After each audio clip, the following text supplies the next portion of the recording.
Hello everyone, welcome back to the another amazing writing practice session of chapter number 3. Chapter 2 that is supply का already हमने बहुत अच्छी तरीके से writing practice कर रखा है. ठीक है, इसके जो चार्ज ऑफ जीएसटी का पहले दो पार्ट्स का वीडियो था वो मैंने ऑलरेडी अपलोड कर चुका है, जिसमें हमने सेक्शन 9 एंड सेक्शन 10 दोनों ही अच्छे से कवर कर लिया है. ठीक है, तो I will recommend you all कि अगर आपने पहले दो पार्ट्स अभी तक नहीं देखे हैं तो आप अगर वो देख लेंगे तो बहुत अच्छी तरीके से आपके कॉन्सेप्ट्स पूरे ब्रशअप हो जाएंगे. 100% रिवीजन कॉन्सेप्ट्स का पूरा हो जाएगा, क्लैरिटी आ जाएगी एंड हमारे साथ फिर यहाँ पर आप क्या सॉल्व करेंगे, सारे क्वेश्चन सॉल्व करेंगे. ठीक है, ठीक है मैडम. तो चलो आ जाओ, अपन करते हैं टॉपिक वाइज एग्जांपल्स. अपन क्या करेंगे अभी, टॉपिक वाइज एग्जांपल्स करते हैं. फर्स्ट ऑफ ऑल सबसे पहला एग्जांपल जो है हमारा कौन से टॉपिक से रिलेटेड है, कंपोजिशन लेवी, टर्नओवर लिमिट का. ठीक है, अभी देखो फटाफट से डिस्कस करते, जो इंपॉर्टेंट होंगे लेंदी होंगे वो हम साथ में लिखने वाले, तो कॉपी पेन कैलकुलेटर सब रेडी रखना. ठीक है, ठीक है. अ शू डीलर पृथ्वीराज, कौन है Prithviraj, has offices in Maharashtra and Goa. दो जगह पृथ्वीराज के ऑफिसेस है. ठीक है, अच्छा. He makes intra state supply, अच्छी बात है. तो इंट्रा स्टेट सप्लाई करता है फ्रॉम दीज ऑफिसेस, मतलब महाराष्ट्र का महाराष्ट्र में, गोवा का गोवा में.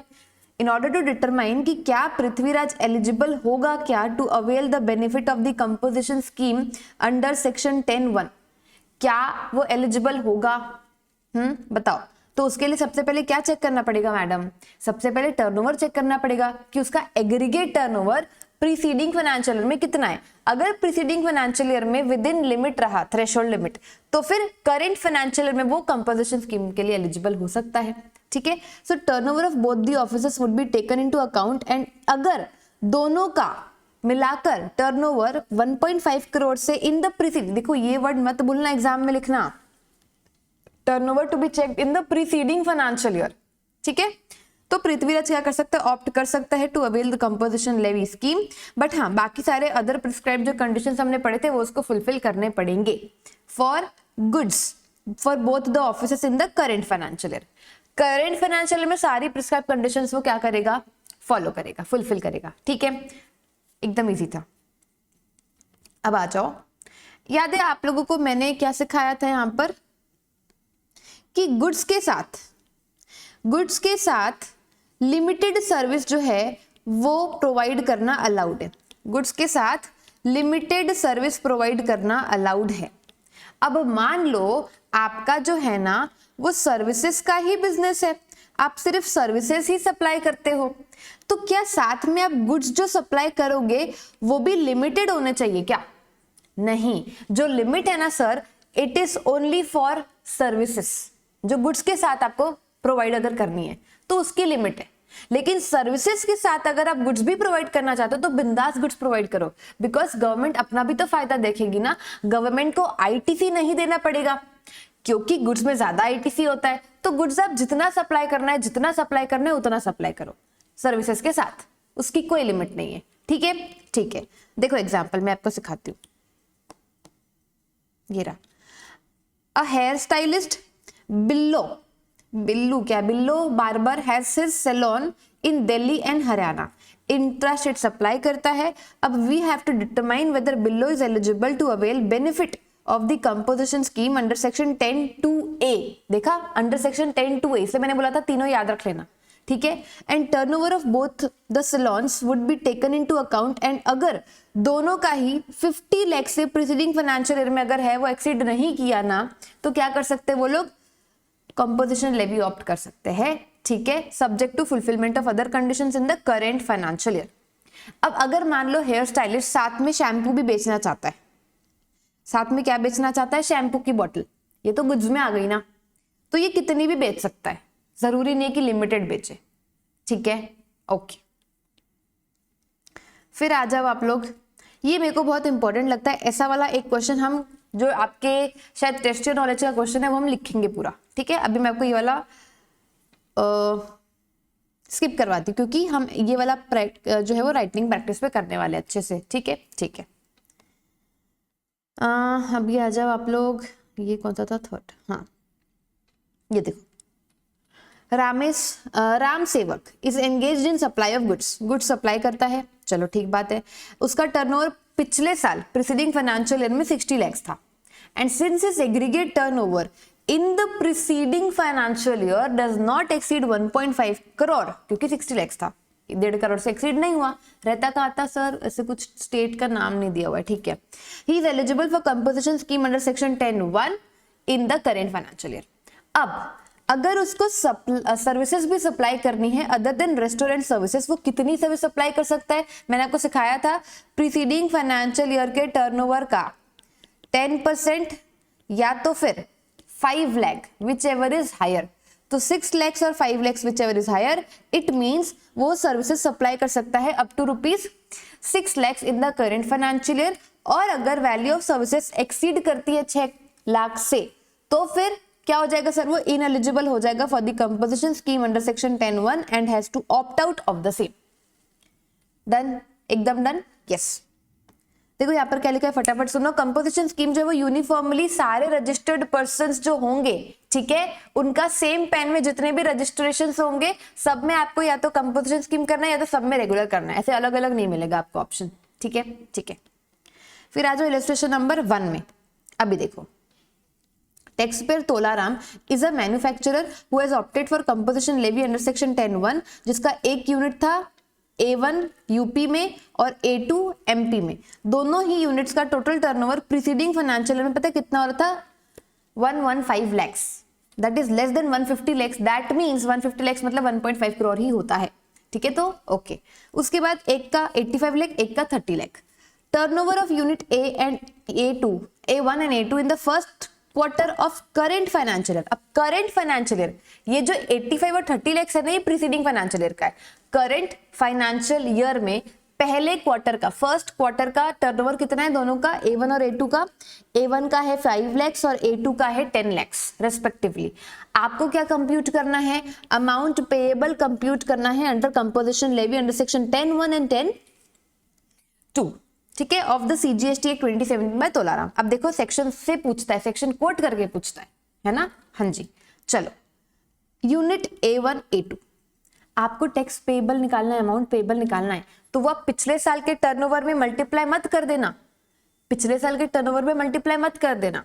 आपको कौन से टर्नओवर पे मल्टीप्लाई करना रहेगा, करंट ईयर में टैक्स पे करोगे ना आप। पिछले साल का देखोगे तो डिटरमाइन कि कितना मतलब उसका टर्नओवर है, और अगर 1.5 से कम है तो फिर वो कंपोजिशन स्कीम में आ सकता है। यूपी में पिछले साल का टर्नओवर 85 लाख था, एमपी में पिछले साल का टर्नओवर 30 लाख था, एंड फर्स्ट क्वार्टर में 5 लाख और 10 लाख हो गया, ठीक है। अब 5 लाख का 1% निकालेंगे 5000 आएगा, 10 लाख का 1% निकालेंगे 10,000 आएगा, तो फिर 15,000 अमाउंट जो है वो पेएबल आ रहा है। इजी इजी, एकदम इजी, यस मैम, एकदम इजी। अब आई वांट, यार मुझे ये वाला करवाना था, ये थोड़ा सा इसमें जो मैंने आपको जब कंपोजिशन स्कीम पढ़ाया था, मैंने एक चीज बहुत मार्क करवाई थी। कौन सी चीज मार्क करवाई थी, अगर आपको ध्यान होगा तो चलो ये आपका होमवर्क रहेगा। डाउट होगा तो please do ask me, but ये बहुत इजी है, आपके कॉन्सेप्ट्स जो है वो बस स्ट्रांग होने चाहिए, ठीक है। और इसमें आपको ना ये चीज का ध्यान रखना है कि मैन्युफैक्चर और रेस्टोरेंट सर्विस के अलावा बाकी कोई भी होगा उसमें टैक्स जब निकलेगा ना, वो सिर्फ और सिर्फ टैक्सेबल सप्लाई में आप मल्टीप्लाई करके निकाल पाओगे। बाकी चीजों में टोटल टर्नओवर लेना है, बाकी चीजों में टोटल टर्नओवर लेना है, ठीक है, ओके। ये टैक्सेबल वाले देखो, ठीक है। Now come to study material का TYK क्वेश्चन नंबर 1, ठीक है। ये हमें प्रैक्टिस करना है, लिखना है, मतलब साथ में लिखते हैं, चलो आ जाओ। और ये जो राइटिंग प्रैक्टिस शीट है ना, ये ऑलरेडी मैंने 2 दिन पहले ही शायद टेलीग्राम पे सेंड कर चुकी है, ठीक है। तो मैं 1 दिन पहले लेक्चर के जो आपका नेक्स्ट लेक्चर होता है ना, वो क्या करती हूँ सर, आपको शेयर कर देती हूँ, ठीक है, ठीक है।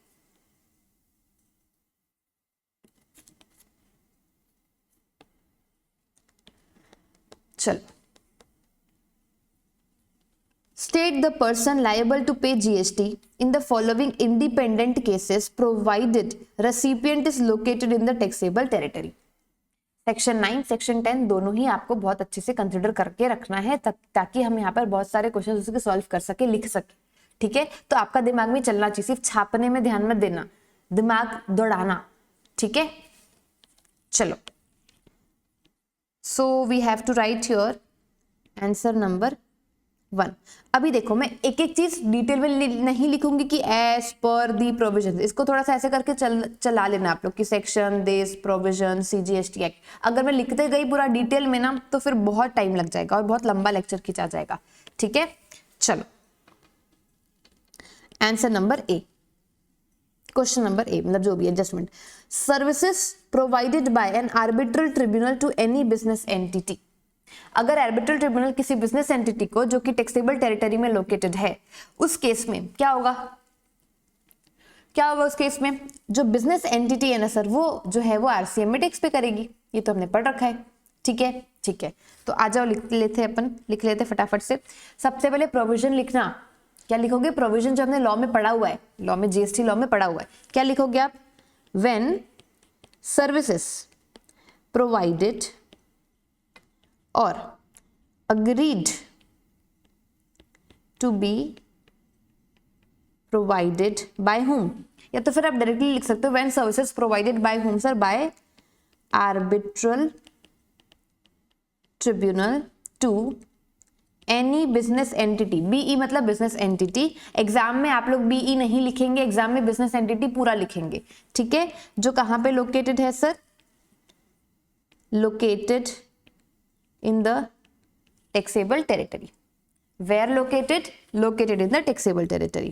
तो उसमें क्या होता है, it is payable under reverse charge mechanism।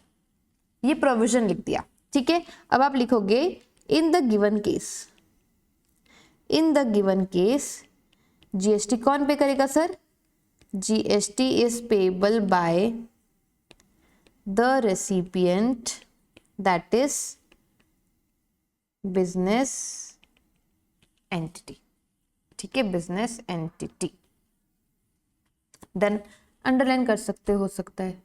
ठीक है, okay. B, sponsorship services which is provided by a company to an individual. ध्यान से समझना, स्पॉन्सरशिप के केस में मैंने आपको क्या सिखाया था, स्पॉन्सरशिप के केस में सप्लायर कौन होना चाहिए, any person other than body corporate. Recipient कौन होना चाहिए, बॉडी कॉर्पोरेट होना चाहिए। ठीक है, या फिर पार्टनरशिप फर्म, और जो पैसा देता है वो रेसिपिएंट होता है। ठीक है, अब स्पॉन्सरशिप सर्विसेज कंपनी ने प्रोवाइड किया है इंडिविजुअल को, ओ कंपनी फॉरवर्ड चार्ज, मतलब कंपनी सप्लायर है, इंडिविजुअल रेसिपिएंट है। रेसिपिएंट कौन है, इंडिविजुअल है। अब बॉडी कॉर्पोरेट थोड़ी है कि RCM लगेगा, अब तो FCM लगेगा, तो कंपनी टैक्स पे करेगी। ठीक है, क्या हम प्रोविजन लिखे इसका साथ में, चलो आ जाओ, कैसे लिखोगे sir, GST on sponsorship services कौन प्रोवाइड करता है, provided by any person other than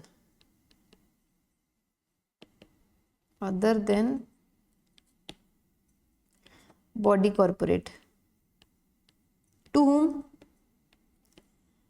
to any body corporate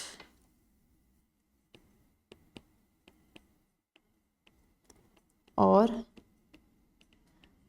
partnership firm कहाँ लोकेटेड हो, ये सब रट लो आप कि लास्ट में लोकेटेड इन टैक्सेबल टेरिटरी, थोड़ा अच्छा लगता है कि हाँ आपने पूरा आंसर प्रॉपरली लिखा है, सिर्फ कीवर्ड्स लिख के नहीं, आगे पूरा सेंटेंस फॉर्म किया है। ठीक है, TT अब लिखूंगी अगली बार से मैं, तो ये किसमें पेबल होगा sir, is payable under reverse charge mechanism. Okay, अब ये पूरा मैंने एकदम क्लियर लिखा है, ऐसा नहीं है कि बहुत मोतियों जैसी राइटिंग बना के आनी है आपको एग्जाम में, स्पीड मेंटेन रखते हुए क्लियर लिखते हुए आना है एग्जाम में। ठीक है, प्रोविजन लिख दिया, चलो अब आपको क्या लिखना है, since in the given case या फिर इन द इंस्टेंट केस, इस तरीके से आप स्टार्ट करेंगे एंड लिखेंगे कि जो सर्विसेज है ना, जो सर्विसेज है have been provided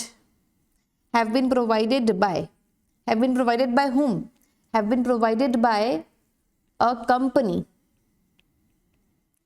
to an individual। ठीक है, in the given case services has been provided by a company to an individual where reverse charge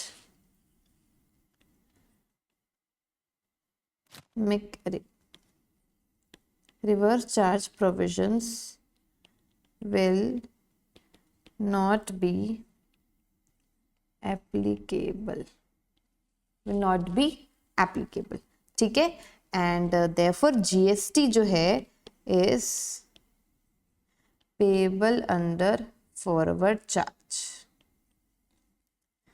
by the supplier, that is the company, that is whom, that is the company, ठीक है। क्या हमने इतना अच्छे से कर लिया? by the payable under forward charge by the company, ये हो गया। Come to point number C, renting of immovable properties. Renting of immovable property की सर्विसेज अगर सेंट्रल गवर्नमेंट किसी रजिस्टर्ड बिजनेस एंटिटी को प्रोवाइड करता है, ये भी अपन ने बहुत अच्छे से रिवाइज किया था, समझा भी था कि अगर गवर्नमेंट रजिस्टर्ड पर्सन को रेंटिंग ऑफ इमूवेबल प्रॉपर्टी की सर्विस देता है तो उस केस में क्या टैक्सेबिलिटी आनी। हमने चार्ट भी बनाया था, अगर आपको ध्यान होगा, चार्ट भी पूरा रिवाइज किया था। चलो इसको लिखे, चलो आ जाओ point number C. Point number C में आ जाएगा, हाँ तो क्या लिखना है? GST on services supplied by central government, state government, union territory, local authority, कौन सी service? Renting of immovable property की, ठीक है, by way of renting of immovable property to a person registered under which act? Under this act, CGST Act 2017 is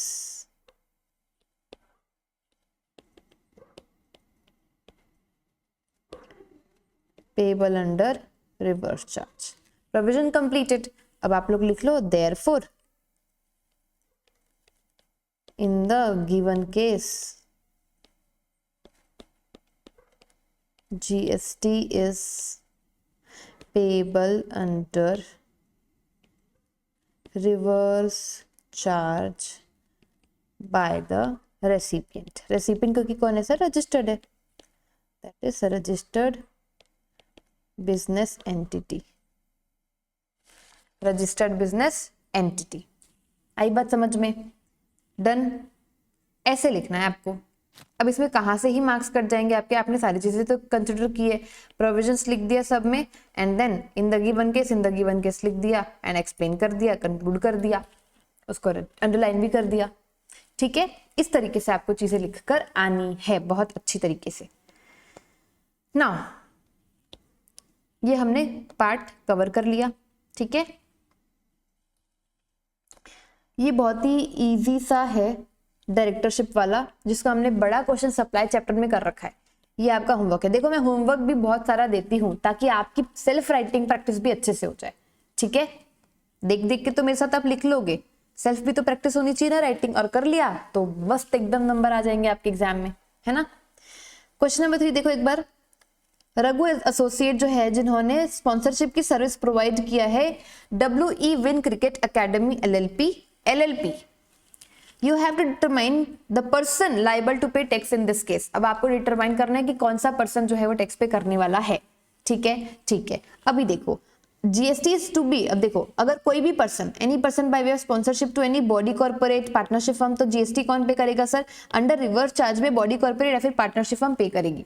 further जो reverse charge purpose है, for the reverse charge purpose LLP formed and registered under the provisions of LLP Act is also considered as a partnership firm। तो ये आप लोग लिख लो एक mistake sheet में, मैं भी टिक कर लेती हूँ ताकि मैं आप लोगों के लिए चीट शीट प्रोवाइड कर सकूं। चीट शीट CS, ठीक है। पार्टनरशिप फर्म और LLP, अगर LLP गिवन है क्वेश्चन में तो कंफ्यूज नहीं हो जाना है, फॉरवर्ड चार्ज मैकेनिज्म अप्लाई मत कर देना। LLP को भी क्या कंसिडर करना है? As a partnership firm consider करना है, ठीक है। Therefore, in the given case, WE Win Cricket Academy LLP is liable to pay GST under reverse charge। Question number 4 will be your homework। अब बहुत easy, जो मैं मतलब कॉन्सेप्ट को एक्सप्लेन करते करते मैंने जब आपको पॉइंट्स बताए वही सब है, एकदम इजी इजी। ये आपको होमवर्क करना है। ये जो सर ये वाला जो है ना पॉइंट, ये आपके एग्जाम में भी मैंने देखा हुआ है, ध्यान से करना है इसको, ठीक है। एमसीक्यू में भी पूछते हैं। ये बताती हूँ, चलो आप। सुल्तान एंड सन्स एक पार्टनरशिप फर्म है, नागपुर महाराष्ट्र बेस्ड है, होलसेलर है of a taxable product P and product Q जो कि एग्जेम्प्ट है by way of a notification only with in the state of Maharashtra.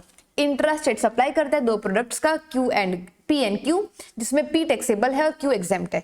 And उसका जो एग्रीगेट टर्नओवर है ना पिछले फाइनेंशियल ईयर में वो कितना है 130 lakhs है, मतलब विद इन लिमिट है। And the firm wishes to opt for composition scheme under sub section 1 and 2 of section 10 in the current financial year. लेकिन अकाउंटेंट जो है ना यहाँ का सुल्तान एंड सन्स का, वो बोलता है कि जो भी पर्सन एंगेज होता है in the making supply of what's are exempt goods is not eligible for the said scheme.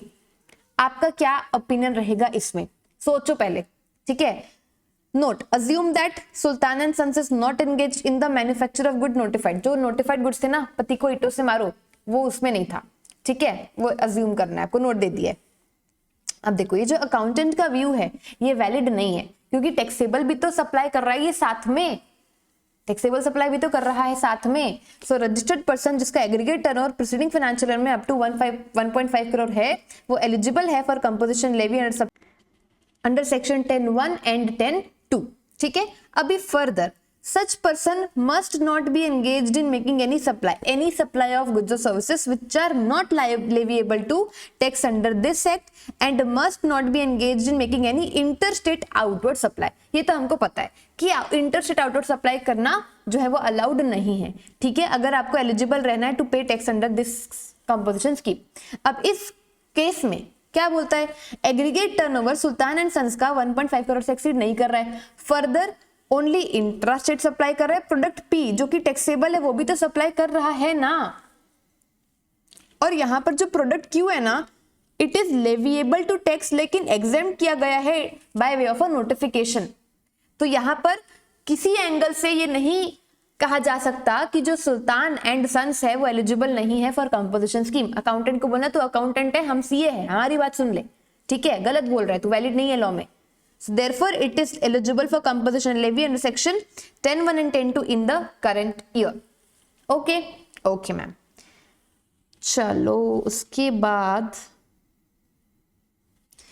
ये भी बता देती हूँ, देखो, a person availing composition scheme under subsection 1 and 2 of section 10 in Haryana, हर एक वर्ड पढ़ा करो, in Haryana during a financial year crosses the turnover of 1.5 crore in the month of December. Cross हो गया, ठीक है, उन्होंने कंपोजिशन स्कीम अवेल किया था ड्यूरिंग अ फाइनेंशियल, और लेकिन क्या हो गया sir, during a financial year December month में 1.5 करोड़ का जो टर्नओवर है वो एक्सीड कर गया। अब आपको बताना है, will he be allowed to pay tax under composition scheme for the remainder of the year. क्या अभी भी उसको जो है कंपोजिशन स्कीम में टैक्स पे करना अलाउ रहेगा क्या? दैट इज टिल 31 मार्च, क्योंकि दिसंबर में उसका टर्नओवर एक्सीड किया था, जनवरी फरवरी मार्च, क्या 3 महीने उसको कंपोजिशन स्कीम में टैक्स पे करना अलाउड रहेगा क्या? नहीं नहीं नहीं, जिस दिन टर्नओवर क्रॉस उस दिन से बाहर।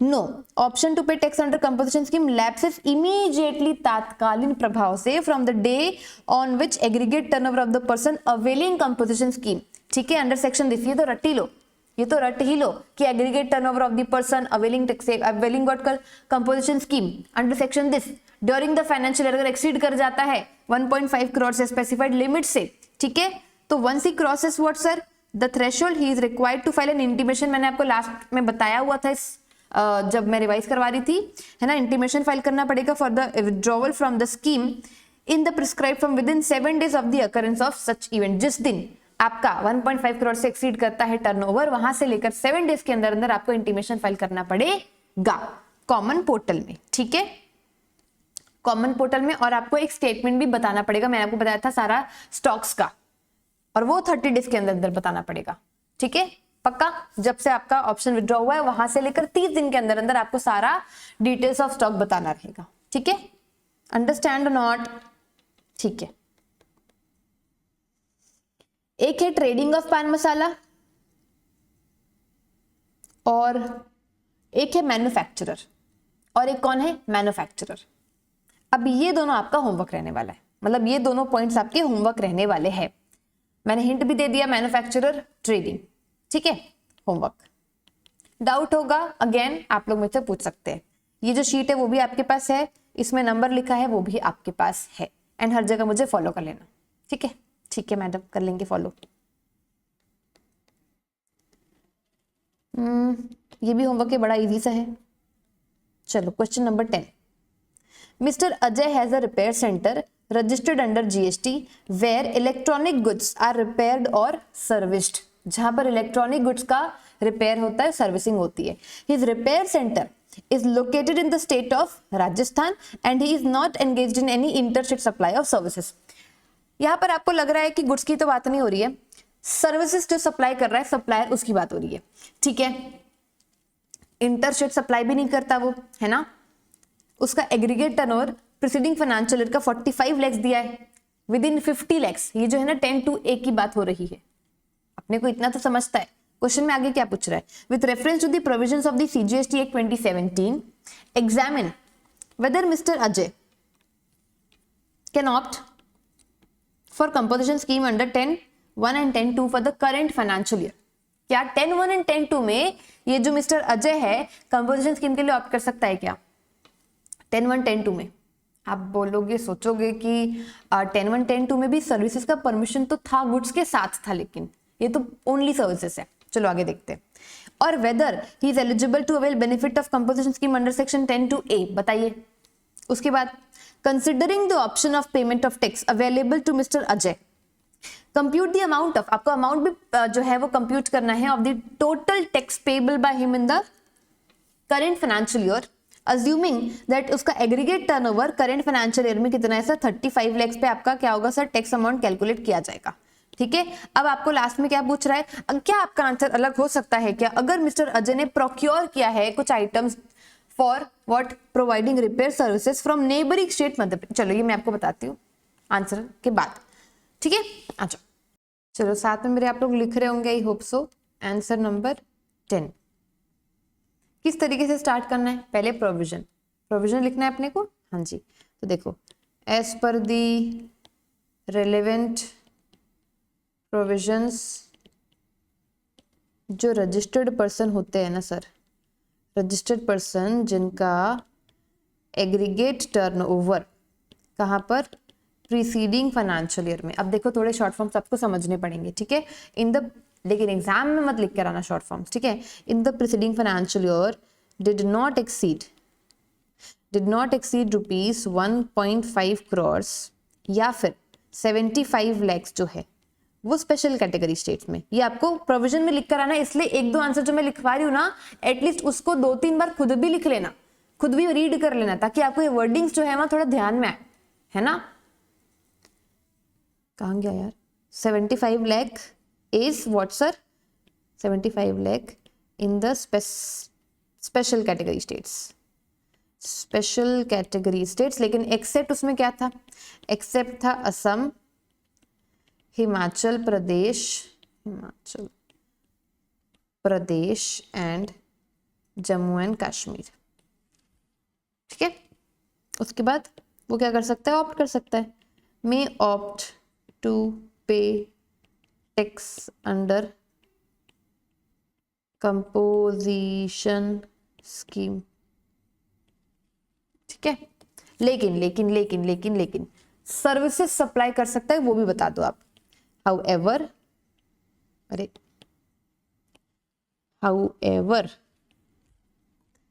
सच पर्सन, वो सप्लाई भी कर सकता है ना सर्विसेज, तो may supply what sir, may supply services, लेकिन सर्विसेज होनी चाहिए other than restaurant services, other than restaurant services. कितनी, of value not exceeding 10% of turnover in a state और union territory in the preceding financial year or 5 lakhs whichever is higher, sir higher। क्या यहां तक आपको समझा क्या पूरा provision, बताओ क्या यहां तक आपको पूरा प्रोविजन समझा क्या? कहीं पर आपको डाउट है, ऐसे ही लिखना है, ठीक है, ऐसे ही लिखना है। तो अपन आगे करते हैं, लिखो चलो। इतना पार्ट एक्सप्लेन करके एग्जाम्पल, मतलब जो आपका ये केस है इंस्टेंट केस, वो पूरा थोड़ा एनालिसिस कर दो, ठीक है। आ जाओ, यहाँ पर आप क्या लिख सकते हो कि इन द गिवन केस, अभी तक तो हैबिट भी बन जानी चाहिए। इन the given case since mister Ajay, कौन है सर, एक्सक्लूसिव सप्लायर ऑफ, किसका सप्लाई करता है, सर्विसेज का, आई थिंक सो, है ना, रिपेयर वाला, exclusive supplier of services other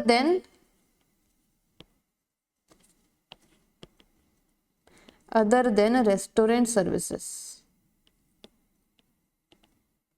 ठीक है। और यहां पर क्या है sir, here it is repair services. तो ही इज नॉट 10(1) 10(2) में तो वो कहीं से एलिजिबल नहीं होगा, क्योंकि पहला क्वेश्चन हमसे यही तो पूछा था ना। तो हमने ये जो प्रोविजन लिखा, ये फर्स्ट क्वेश्चन, ये फर्स्ट जो क्वेश्चन था उसके लिए लिखा है, first part of the question के लिए provision. He is not eligible for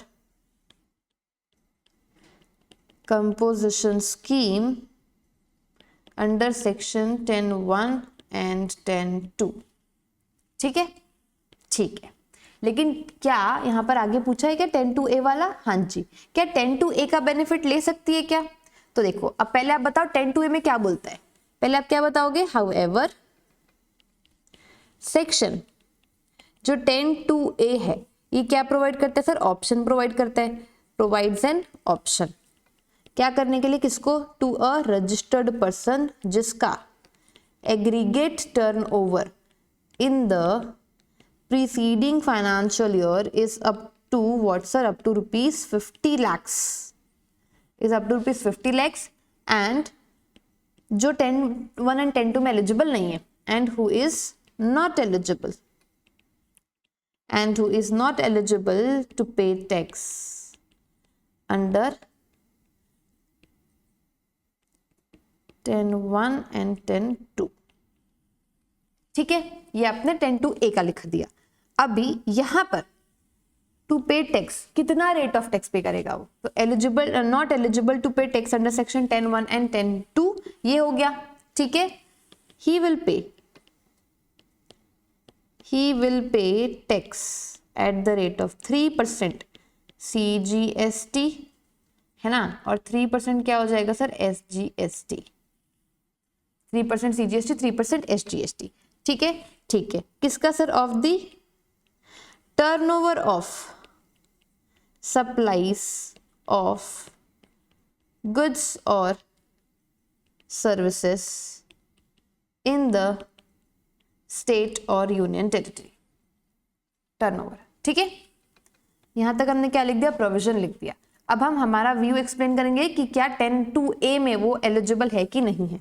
तो यहां पर आप लिख सकते हैं कि thus in view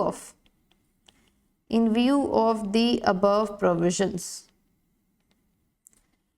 जो मिस्टर अजय है ना सर, वो एलिजिबल होगा, is eligible to avail the composition scheme under section 10(2)(a)। आप लोग भी इतना ही फास्ट लिखेंगे, भले राइटिंग अच्छी ना बने, ठीक है, हम भी ऐसे ही पास हुए एग्जाम में, कॉन्सेप्ट सही लिखना है। As is aggregate turnover in the preceding financial year does not exceed ₹50 lakhs and he is eligible to opt for composition scheme, ठीक है, section 10(2)(a) does not exceed ₹50 lakhs and is eligible to opt for composition, eligible to opt for composition scheme under section 10(2)(a), ये लिखना है अपने को, yes, ठीक है, ठीक है मैडम। तो अब यहाँ पर अपने को क्या बताना था, अपने को एक्चुअली कितना बताना था, अमाउंट पेबल, ये भी तो कंप्यूटर के बताना है ना।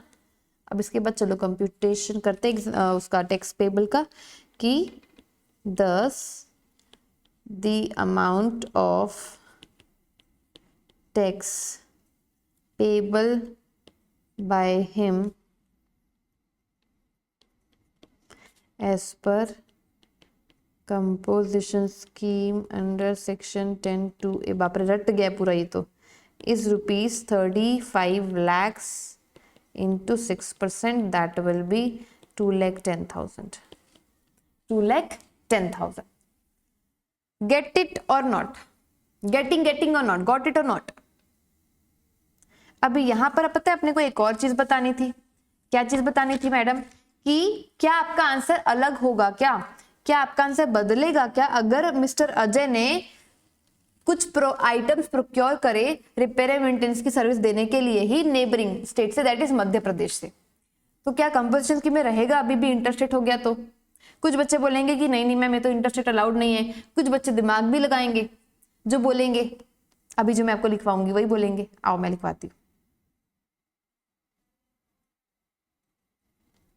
आओ आओ आओ आओ हम आपको लिखवाते हैं।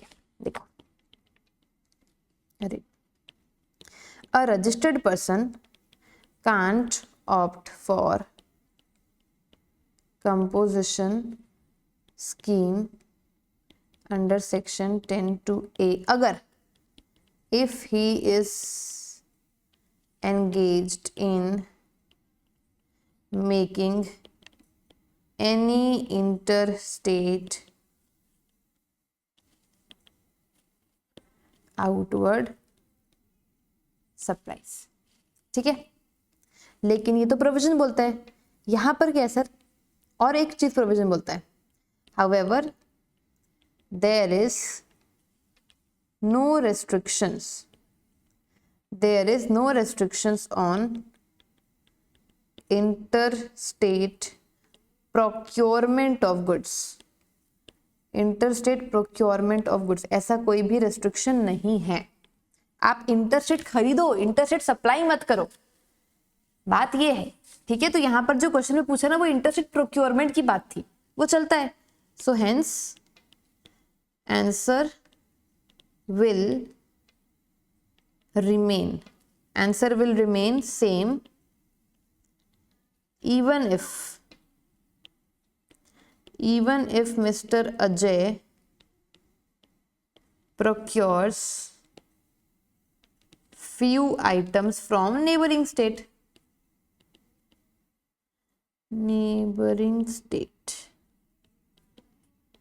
of Madhya Pradesh। ठीक है, पक्का? ओके, सो हमने क्वेश्चन नंबर 10 भी बहुत अच्छी तरीके से कर लिया। ठीक है, चलो अभी जब मैं रिकॉर्ड कर रही हूं ना, अभी बज रहे रात के इतने बज रहे अभी रात के, तो अगर मैं ऐसे मेहनत कर सकती हूँ, मेरे को रेगुलर बैच की रिकॉर्डिंग्स भी करनी होती है, मुझे आप लोग की वाली बैच की भी रिकॉर्डिंग्स करनी, बिकॉज 2 दिन से लाइव भी खराब हो गया था। जो लोग जुड़ते होंगे उनको पता होगा, आई थिंक सो।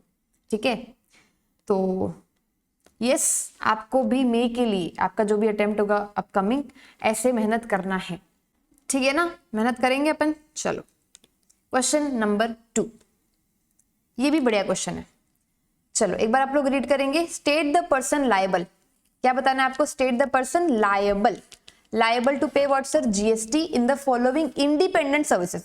अभी ये क्या दिए सर? इंडिपेंडेंट सर्विसेज दी है, जिसमें कि मैं आप लोगों को पूरा डिटेल में लिखाऊंगी पॉइंट नंबर बी, लेकिन पॉइंट नंबर 1 और पॉइंट नंबर 2 स्पॉन्सरशिप वाला अभी कराया था मैंने, रेंटिंग वाला अभी कराया था मैंने।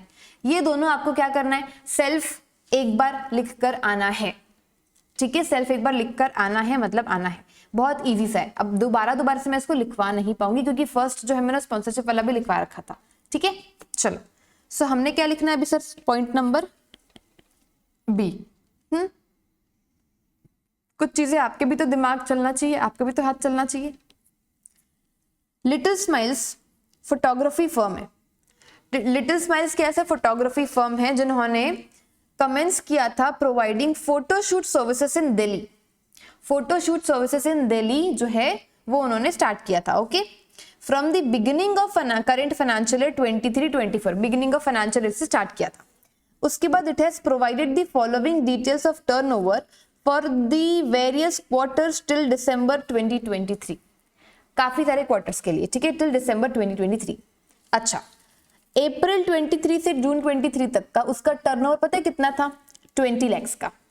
फिर जुलाई से लेकर सितंबर 23 तक उसका टर्नओवर था 30 लाख का, एंड अक्टूबर से लेकर दिसंबर तक उसका टर्नओवर था 40 लाख का।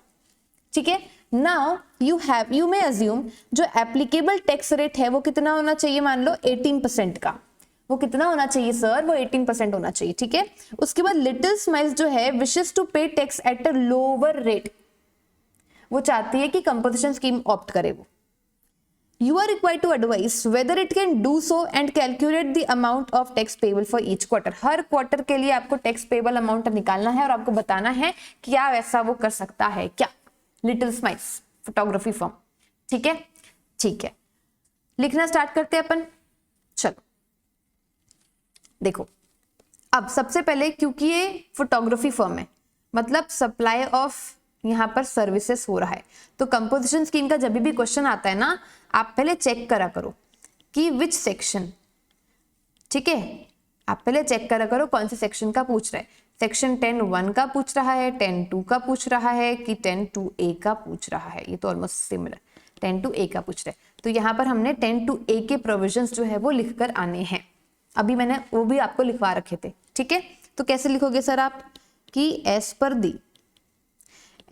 पर दी प्रोविजंस ऑफ 10(2)(a) ऑफ वही CGST एक्ट 2017, ये सब लिखना है। ठीक है, ओके, एज पर दिस एक्ट जो भी है, इफ द टर्नओवर या फिर एग्रीगेट टर्नओवर आप लिख लो, if the aggregate turnover in the preceding financial year is within rupees 50 lakhs, within rupees 50 lakhs, okay, so it will become eligible for composition for supply of services। ठीक है, ठीक है madam. फिर हम क्या लिखेंगे? फिर हम लिखेंगे कि लिटिल स्माइल्स का क्या कैसा टर्नओवर रहा है। तो देखो, अब जो लिटिल स्माइल्स है ना, आपको पहले बताना है प्रोविजन क्या लिखा है उस पार्ट का, फिर उसी पार्ट का जो क्वेश्चन पूछा गया है वो आंसर देते जाना है। अब जो लिटिल स्माइल्स है ना, उन्होंने पता है कब स्टार्ट किया था? has started the supply of photography services। उन्होंने करंट फाइनेंशियल ईयर में ही तो स्टार्ट किया ना, पहले से थोड़ी उनका चलता आ रहा है। करंट फाइनेंशियल ईयर में स्टार्ट किया है, एंड दस इसलिए जो एग्रीगेट, दस it's aggregate turnover in the preceding financial year is nil, is what is nil। ठीक है, ठीक है। अब इसी कारण से consequently क्या लिख सकते हो? consequently in the, and therefore भी लिख सकते हो, in the, जो भी आपके दिमाग में आए। therefore in the current financial year जो लिटिल स्माइल्स है ना is eligible for composition scheme for services, eligible रहेगा। ठीक है, ठीक है मैडम। अब यहां पर जो लोअर रेट है वो आपको बताना पड़ेगा ना, कितना लोअर रेट है। सर्विसेज के केस में कितना होता है? 3% CGST, 3% SGST होता है, वो आपको बताना रहेगा। तो आप क्या बता दोगे सर कि अ रजिस्टर्ड पर्सन जो ऑप्ट कर रहा है, opting for composition levy for services shall pay at the rate of 3% of what? Of turnover of supplies. Total turnover की बात हो रही ना, supplies of goods and services in the state. समझ आया बात आपको यहां तक का? बताइए, समझ तो आ गया यहां तक? ठीक है, पक्का? हाँ जी। अब देखो यहां पर ना बहुत इंपॉर्टेंट मैंने आपको सिखाया भी था, अप्रैल से जून, अप्रैल मई जून, ये 3 मंथ्स में वो अनरजिस्टर्ड पर्सन था। वो क्या था? वो अनरजिस्टर्ड पर्सन था। अप्रैल से जून तक, अप्रैल से जून तक क्या था? अनरजिस्टर्ड पर्सन था। जून में जाकर उसका जो टर्नओवर है वो 20 लाख क्रॉस हुआ है एंड फिर वो लायबल हुआ है फॉर रजिस्ट्रेशन। ठीक है, एंड अगर आप देखोगे तो जून के बाद जुलाई, अगस्त, सितंबर, फिर ये 3 मंथ्स में उसका 50 लाख क्रॉस हो गया, मतलब वो कंपोजिशन से भी बाहर आ जाएगा। एंड उसके बाद जो अक्टूबर, नवंबर, दिसंबर बचेगा ना, इन 3 मंथ्स में वो नॉर्मल 18% रेट से टैक्स पे करेगा। बाप रे, ये सब क्या है? इतना आपको समझा क्या? अप्रैल से जून, अप्रैल से जून तक वो अनरजिस्टर्ड पर्सन है, कोई टैक्स पे नहीं करेगा। लेकिन अप्रैल से जून तक का जो भी उसका टर्नओवर है वो एग्रीगेट टर्नओवर डिटरमाइन करने के लिए तो इंक्लूड होगा ना, मैंने आपको बताया था आपको। ठीक है, फिर जुलाई से सितंबर, जुलाई, अगस्त, सितंबर, ये 3 मंथ्स का जो टर्नओवर है वो आपका 50 लाख से क्रॉस कर रहा है, मतलब आप कंपोजिशन स्कीम से भी बाहर आ जाओगे। जुलाई, अगस्त, सितंबर में रहोगे, उसके बाद बाहर आ जाओगे, मतलब अक्टूबर से लेके दिसंबर वाले जो आपका क्वार्टर है ना, वहां पर आप रेगुलर स्कीम में 18% के रेट से टैक्स पे करने वाले हो। ये पूरा आपको एक्सप्लेन करना है कि जो आपका 1 अप्रैल से कहां तक का होता है, लाइबल टू रजिस्ट्रेशन वाली डेट होती है, वहां तक का अगर आपका टर्नओवर है तो वो इंक्लूड होगा, ओनली टू डिटरमाइन, लेकिन उसमें टैक्स पे नहीं होगा, लेकिन उसमें टैक्स पे नहीं होगा। ठीक है, ठीक है। फिर जैसे ही 50 लाख क्रॉस होगा आप बाहर आ जाओगे और आप रेगुलर स्कीम में टैक्स पे करोगे। सब लिख कर आना है और आंसर बताना, दैट्स इट। तो लिखना आना चाहिए, एंड वही चीज मैं आपको सिखा रही हूँ। ठीक है, फिर आप लिखो फर्दर लिटिल, अरे क्या लिख दिया, little smiles becomes eligible for the registration when the aggregate turnover exceeds rupees 20 lakhs. When the aggregate turnover exceeds rupees 20 lakhs. ये रजिस्ट्रेशन के लिए कब एलिजिबल होगी वो बता रहा है, कंपोजिशन नहीं ना। हाँ जी, हाँ जी, ठीक है। सो it can opt for composition scheme for services।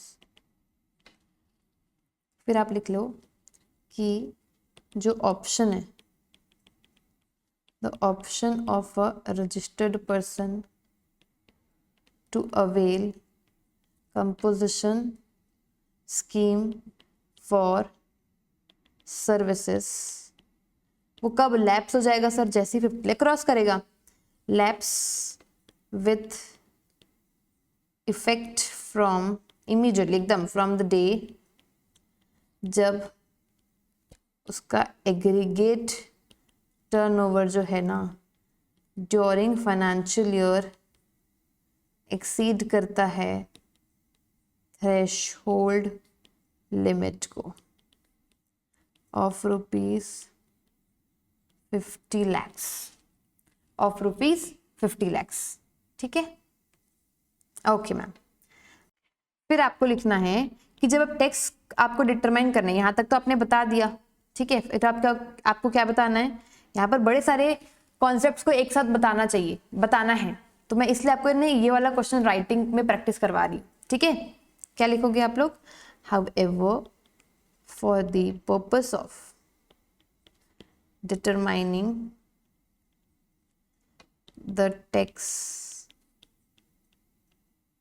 payable under composition scheme, जो आपका टर्नओवर है in what in state shall not include, अब टैक्स पेबल आपको निकालना है तो उसमें अप्रैल मई जून तो इंक्लूड नहीं होगा, तब तो वो अनरजिस्टर्ड था, तो shall not include the value of supplies from the first day of April of a financial year up to the date when such person becomes liable for registration under GST Act। ये लिख दिया आपने, ठीक है students. तो यहाँ तक हमने चीजें सारी क्लियर रखी है ना। देखो जरूरी नहीं कि इतना बड़ा क्वेश्चन आपके एग्जाम में पूछेगा, हो सकता है इसको कि पार्ट पूछ ले, हो सकता है इससे रिलेटेड कुछ एमसीक्यू में पूछ ले, तो इसलिए एक बड़ा फुल फ्लेजेड क्वेश्चन मैं आपको लिखवा रही हूँ, ठीक है। अब आप क्या लिखोगे सर, यहाँ तक आपने लिख दिया टर्नओवर ऑफ स्टेट क्या क्या इंक्लूड नहीं होगा। अब टैक्स डिटरमाइन करने के पर्पस के लिए क्या लिखोगे आप कि 10 for determining the turnover of the state for what? For payment of tax under composition scheme for services। अरे turnover of अप्रैल 2023 से लेकर जून 2023 क्वार्टर तक जो 20 लाख का टर्नओवर है वो आपका टैक्स पर्पस के लिए एक्सक्लूड हो जाएगा। वाई? बिकॉज वो तो अनरजिस्टर्ड था ना, शैल बी एक्सक्लूडेड। ठीक है, ठीक है। फिर on the next ₹30 lakhs, on the next 30 lakhs जो टर्नओवर है सर, टर्नओवर ऑफ जुलाई 2023 से लेकर सितंबर 2023 क्वार्टर तक का वो कितना टैक्स पे करेगा? इट शैल पे tax at the rate of 6%, that is 3% CGST and 3% SGST। ये हमने लिखा किसके बारे में? जब हम टैक्स डिटरमाइन करते कितना टैक्स पेबल आना चाहिए। अब हमको डिटरमाइन करना है टोटल टर्नओवर। अब क्या डिटरमाइन करना है? Total turnover. ठीक है, so now for the purpose of computing, now for the purpose of computing aggregate turnover of a registered person for determining what, sir? Determining his eligibility to pay tax। किसमें पे करना है sir उसको tax? to pay tax under this section। जो aggregate turnover है ना sir, जो aggregate turnover है वो इंक्लूड करेगा, वो क्या इंक्लूड करेगा? इंक्लूड्स द वैल्यू, इंक्लूड क्या करेगा sir? Includes the value of supplies, includes the value of supplies from 1st April of a financial year up to which, up to the date of his becoming liable for registration। ठीक है, up to the date लिखा है, up to the date of his becoming liable for registration, वो उसमें include होने वाला है। ठीक है, वो उसमें इंक्लूड होने वाला है। अंडरस्टैंड? ओके। सो अब आपको लिखना है for becoming eligible liable for registration. फिर आपको लिखना है कि 10 while computing the aggregate turnover for determining that, ये जो लिटिल शाइन्स है ना सर, उसकी एलिजिबिलिटी कि क्या वो कंपोजिशन स्कीम में एलिजिबिलिटी eligibility to pay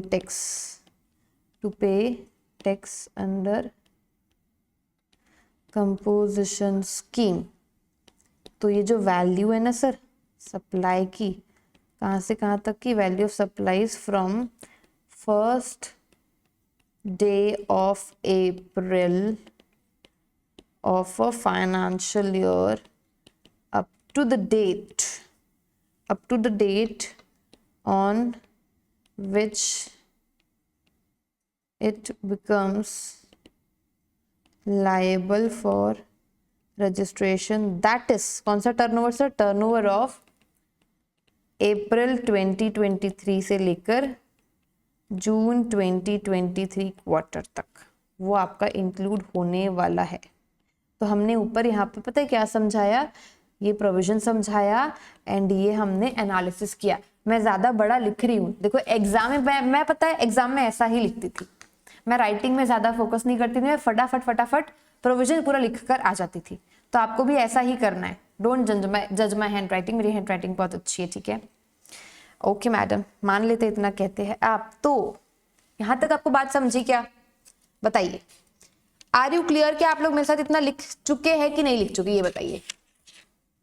लिख चुके हैं सर, ठीक है। नहीं तो आप लोग पॉज भी कर सकते हैं, खुद लिख कर चेक भी कर सकते हैं, वो और भी बेटर रहेगा, ठीक है। यहां तक अपन ने लिख दिया। अब लिख लीजिए कि by the end of July 23 से सितंबर 23 क्वार्टर तक का जो एग्रीगेट टर्नओवर है ना, वो कहां तक पहुंच गया है, रीचेस ₹50 lakhs। अब ऑप्शन क्या हो जाएगा, लैप्स हो जाएगा। So therefore the option to, अरे ये क्या बना दिया, to avail composition scheme for services shall lapse by the end of July 23 से लेकर सितंबर 23 क्वार्टर तक, ठीक है। And thereafter it is required to pay, उसके बाद वो 18% पे करेगा। तो मैं स्टार्टिंग से आपको कहते आ रही हूँ, समझा क्या? हमने सारी चीजें उनको एक्सप्लेन कर दी क्या सर, बताइए। हमको मैंने बताया था ना आपको, ये तीनों का प्रोविजन लिख कर आना है। अप्रैल से जून तक टैक्स कैलकुलेट करने के लिए इंक्लूड नहीं होगा, लेकिन डिटरमाइन करना अगर टर्नओवर एलिजिबिलिटी के लिए तो इंक्लूड होगा। जुलाई से सितंबर वाला जो टर्नओवर है, अगर वो 50 लाख से क्रॉस कर रहा है तो फिर उसके बाद वो लैप्स कर जाएगा कंपल्सन लेवी वाला ऑफर, एंड अक्टूबर से वो normal rate of tax 18% tax जो है वो पे करेगा, ठीक है। अब अगर आपको टोटल टैक्स बताना है अमाउंट, तो आप एक बार देखो कितना वो पे करेगा। अब मान लो क्वार्टर है आपका अप्रैल से जून, जुलाई अगस्त सितंबर अक्टूबर नवंबर दिसंबर, ठीक है। अब जीएसटी रेट है अप्रैल से जून तक, तो कुछ वो पे नहीं करेगा। अप्रैल से जून तक का टर्नओवर है आपका 20 लाख का, जीएसटी पेबल कुछ नहीं रहेगा। फिर यहाँ पर 6%, क्यों? क्योंकि कंपोजिशन स्कीम में आने वाला है वो, है ना। 30 लाख का टर्नओवर, तो 1.8 लाख का आपका जीएसटी पेबल आएगा जुलाई अगस्त सितंबर वाले में। फिर अगस्त अक्टूबर नवंबर दिसंबर में 18% टैक्स रेट पे करेगा। 40 लाख का उसका टर्नओवर था एंड 7.2 लाख जो है वो टोटल आ जाएगा। बताइए, समझा आपको इतना? मेरे को तो लगता है कि कॉन्फिडेंस आया होगा, आया है ना कॉन्फिडेंस, बताइए। ये टेलीग्राम पे भी शीट मिल जाएगी आपको। बाकी आपको होमवर्क करके आना है, मतलब आना है, ठीक है। बाकी आपको क्या करना है सर, होमवर्क करके आना है, ठीक है। फिर ये वाला जो क्वेश्चन है, who are not eligible to opt for composition scheme, very easy, जो हमने यहां पर पढ़ा था ये आपको लिख कर आना है, ठीक है, इजी। फिर एकदम theory question, state the person liable to pay GST in the following independent cases. एक तो लीगल फीस वाला है, लीगल सर्विसेज वाला, जिसमें आरसीए में बिजनेस एंटिटी टैक्स पे करती है अगर उसका प्रीसीडिंग फाइनेंशियल ईयर का टर्नओवर थ्रेशोल्ड लिमिट से क्रॉस करता है। क्या मैं इसका होमवर्क दे सकती हूँ आपको, जो बहुत इजी है, ठीक है, ऐसा मत सोचना कि ये तो सारा ही होमवर्क दे दिया मैम ने, बहुत अच्छे से लिखवाया भी आपको मैंने, ये भी ध्यान रखना है ना। फिर ये इंडिपेंडेंट डायरेक्टर वाली सर्विसेज, ये भी ध्यान रखना है आपको, ठीक है। बहुत इजी, बराबर करके देखना।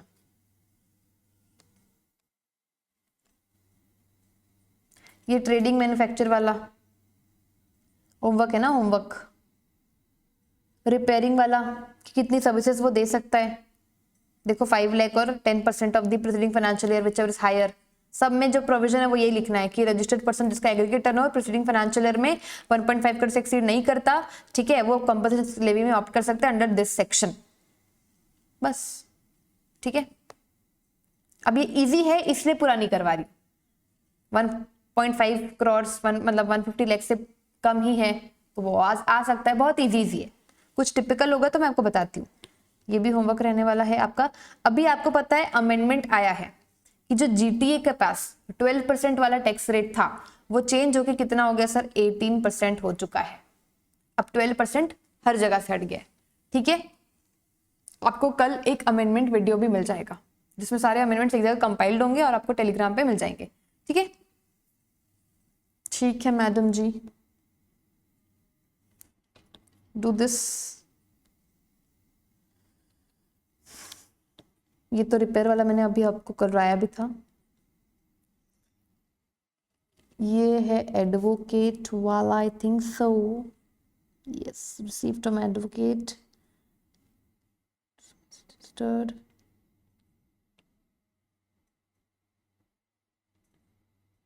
चलो मैं ये बता देती हूँ।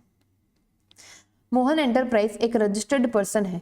कौन है? एक रजिस्टर्ड पर्सन है, having principal place of business in Gandhinagar Gujarat. They received services of advocate Sameer, एक रजिस्टर्ड पर्सन है, फ्रॉम अहमदाबाद गुजरात।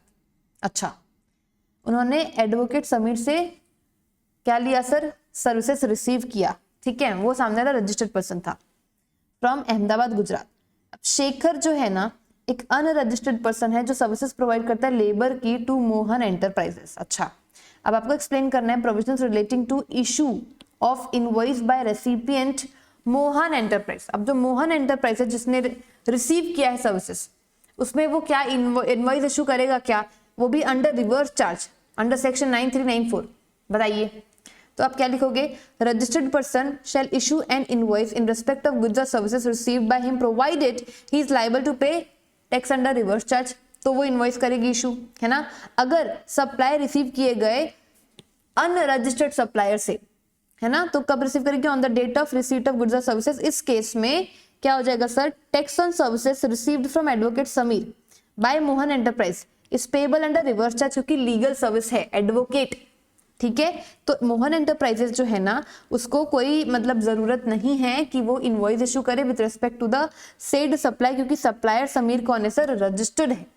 समझ आई बात आपको? तो सप्लायर समीर है वो क्या है सर? सप्लायर समीर मतलब एडवोकेट कौन है? रजिस्टर्ड है, ठीक है, ठीक है। So tax on labour services received from further, अब जो दूसरी लेबर सर्विसेज थी जो किससे रिसीव की गई? अनरजिस्टर्ड पर्सन से, that is Shekhar, is not payable under reverse charge, is not payable under what sir? Reverse charge, and therefore Mohan Enterprises is not required to issue an invoice with respect to the said supply। इसलिए उसको invoice raise करने की जरूरत नहीं है। समझ आई बात? एक तो रेसिपिएंट ही टैक्स पे कर देने वाला है। Okay, done done.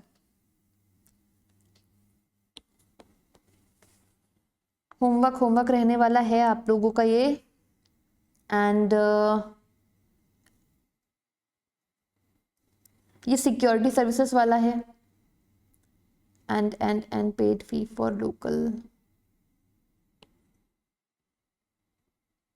रेम्यूनरेशन वाला अगेन, और इंडियन रेलवेज वाला। देखो अभी इसमें कुछ मैं आपको पता है कौन से चैप्टर में बताने वाली हूँ? एग्जामिनेशन चैप्टर में, वहां पर भी बताऊंगी, ठीक है। यहाँ पर आपको पता है क्या निकालना है? जीएसटी पेबल, पूरा ये अमाउंट है ना, 1899% जीएसटी दिया हुआ है, एंड पिछले साल का टर्नओवर दिया हुआ है under reverse charge basis for the month of June 2024। Reason for the treatment of each item, सबका आपको रीजन भी देना है। तो देखो, रेम्यूनरेशन अगर मिस्टर मदान को पे किया गया है for the services rendered by him in the capacity of director, company ने टीडीएस काटा है अंडर सेक्शन 192 एंड टीडीएस काटा है under section 194J। Of income tax act gross payments कितनी 850 और 1150 respectively for salary and professional services. आपको पता है ना 850 सैलरी में जिसमें 192 में टीडीएस कटता है ना, क्या उसमें जीएसटी लगता है क्या? नहीं लगता। लेकिन अगर आप देखोगे तो 1150 में जीएसटी लगेगा, वो भी अंडर आरसीएम, वो भी अंडर कौन सर? अंडर आरसीएम, मतलब कंपनी टैक्स पे करेगी। ठीक है, तो कंपनी नूतन लिमिटेड अंडर रिवर्स चार्ज। यहाँ पर आपने पूरा एक्सप्लेन कर देना हर चीज, एक बार रीड कर लेना। हर चीज मैंने आपको लिखवाई है, ये वाली तो कहाँ लिखवाई? सप्लाई चैप्टर में जब मैंने डायरेक्टर वाला क्वेश्चन कराया था पूरा लिखवाया था मैंने आपको, ध्यान है मुझे। तो 1150 का 99% आ गया सीजीएसटी और एसजीएसटी। ठीक है, फिर paid rent to Indian railways registered in Madhya Pradesh for its property located in the same state which was taken on lease by the company. ये क्या है मैडम? तो इसमें पता है आपको क्या बताना है कि tax on renting of immovable property services provided by Indian railway is not payable under reverse charge, क्योंकि मैं ये आपको एग्जामिनेशन चैप्टर में बताने वाली हूँ इन डिटेल। तो यहाँ पर रिवर्स चार्ज लगेगा क्या? नहीं लगेगा, भले ही गवर्नमेंट की सर्विस क्यों ना है, रिवर्स चार्ज नहीं लगेगा। तो रिवर्स चार्ज में वो नील आ जाएगा। सिक्योरिटी सर्विसेज, सिक्योरिटी सर्विसेज में यहाँ पर पता है क्या है? जो सप्लायर है ना ये बॉडी कॉर्पोरेट है। देखो नूतन लिमिटेड ये बॉडी कॉर्पोरेट है, इन्होंने ये सर्विसेज प्रोवाइड की। देखो paid to XYZ private limited for providing security services, तो ये क्या हो जाएगा आपका? आरसीएम में चार्जेबल नहीं होगा। ठीक है, ठीक है मैडम। उसके बाद paid fee to local municipal corporation for renewal of the company's factory licence. अब ये क्या चीज है सर? ये जो चीज है ना सर, यहाँ पर अगर आप देखोगे तो 4800 है। कितना है? 4800। अभी एग्जामिनेशन चैप्टर मैंने रिवाइज नहीं करवाया है हालांकि, लेकिन ध्यान रखना अगर अगर अगर अगर वैल्यू 5000 से कम है एंड गवर्नमेंट सर्विस है तो क्या हो जाएगा सर? वो एग्जेम्प्ट हो जाएगा। अगर आपने फी पे की है लोकल म्युनिसिपल कॉर्पोरेशन को, है ना, it is not taxable exempt since the consideration for the services provided by local authority does not exceed 5000। सो इसलिए 5000 जो एक्सीड नहीं कर रहा है आरसीएम में नहीं लगेगा, सिर्फ एक ही आरसीएम में आया वो ये। वाह मैम वाह। तो टोटल जीएसटी पेबल कितना है? 103,500। समझा आपको? अभी ये वाला भी होमवर्क है। बाकी आपको मैंने ऑलमोस्ट सारे क्वेश्चंस करवाए हैं, कुछ सिमिलर और इजी क्वेश्चंस मैंने आपको होमवर्क दिए हैं जो आपने करके आने हैं। सही बात है क्या? हाँ जी मैम, एकदम हम करके आएंगे। And tomorrow we are going to start another chapter with writing practice, so be ready with your preparation of these materials। Copy pen सब लाके रखो, बुक्स ऑर्डर करनी बुक्स ऑर्डर कर दो। अगर आपको कॉन्फिडेंस बूस्टर बैच चाहिए जिसमें अभी डिस्काउंट हाई डिस्काउंट चल रहा है, बहुत ही नॉमिनल प्राइजेस है ना, एंड जैसा यूजफुल स्टार्टिंग के चैप्टर्स है उसी एनर्जी के साथ हम क्या करेंगे, बाकी के चैप्टर्स करेंगे और आपको मजा आने वाला है इनपुट टैक्स क्रेडिट में, बहुत मजा आने वाला है। व्हाई? बिकॉज हम साथ में मिलकर एक एक क्वेश्चन एक एक एडजस्टमेंट्स पूरा फॉर्मेट मिलकर सॉल्व करने वाले हैं। जस्ट इमेजिन कितने अच्छे जो है वो आपको पूरा कॉन्फिडेंस आ जाएगा दिस कॉन्फिडेंस बूस्टर बैच से। एंड हाँ, अब जो फर्स्ट 25 स्टूडेंट्स रहने वाले हैं ना, अगर वो अप्लाई करना चाहते हैं कूपन तो बूस्टर कोड अप्लाई कर लेना एंड आपको एक्स्ट्रा 10% का डिस्काउंट मिलने वाला है। ठीक है, ठीक है। सो स्टूडेंट्स, अब मिलते हैं अपन नेक्स्ट लेक्चर में with full energy. Till then all the best, bye bye and take care.